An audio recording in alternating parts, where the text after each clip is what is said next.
ভাবতে পারো, 4 বছর ধরে যেই বিশ্বকাপের জন্য কোটি কোটি মানুষ অপেক্ষা করে, সেই বিশ্বকাপই হয়তো এবার ঠিকভাবে দেখা যাবে না ভারত, বাংলাদেশ আর চীনে। হ্যাঁ, বিশ্বের সবচেয়ে বড় 3টা দর্শক অঞ্চলে এখনও বিক্রি হয়নি বিশ্বকাপের সম্প্রচার সত্ত্ব। মানে 300 কোটিরও বেশি মানুষ এখনও জানে না তারা আদৌ টিভিতে বিশ্বকাপ দেখতে পারবে কিনা। কিন্তু কেন এমন হচ্ছে? ফিফা কি বেশি টাকা চাইছে, নাকি ব্রডকাস্টাররাই পিছিয়ে যাচ্ছে? আজকের প্রতিবেদনে পুরো বিষয়টা সহজভাবে জানব। বিশ্বকাপ মানেই আলাদা এক উন্মাদনা। 4 বছর পর পর পুরো পৃথিবী থেমে যায় এই একটা টুর্নামেন্টের জন্য। রাস্তা ফাঁকা হয়ে যায়, বন্ধুদের আড্ডা জমে ওঠে, রাত জেগে মানুষ খেলা দেখে। কিন্তু 2026 বিশ্বকাপকে ঘিরে এবার তৈরি হয়েছে এক অদ্ভুত পরিস্থিতি, বিশেষ করে ভারত, চীন আর বাংলাদেশের ফুটবল সমর্থকদের মধ্যে। কারণ এখনও পর্যন্ত এই অঞ্চলে বিশ্বকাপের অফিসিয়াল সম্প্রচার সত্ত্ব বিক্রি হয়নি। এটা কেন এত বড় খবর? কারণ এই 3টা দেশ মিলিয়ে প্রায় 300 কোটির বেশি মানুষের বাজার।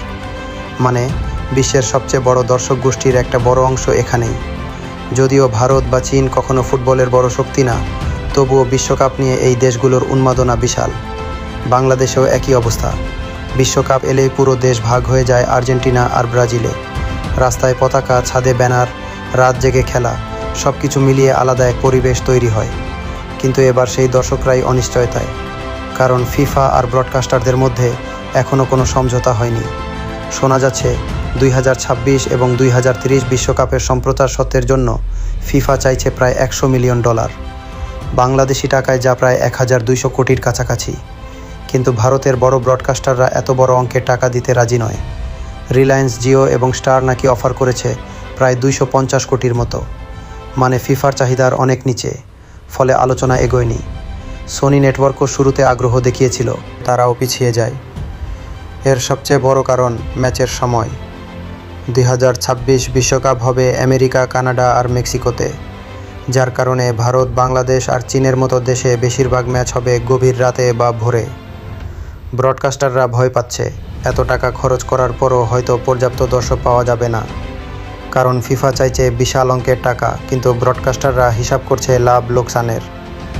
তবে আগের বিশ্বকাপের চিত্র ছিল আলাদা। কাতার বিশ্বকাপের টাইমিং এশিয়ার জন্য সুবিধাজনক হওয়ায় ভারতেই 10 কোটির বেশি মানুষ ডিজিটালে খেলা দেখেছিল।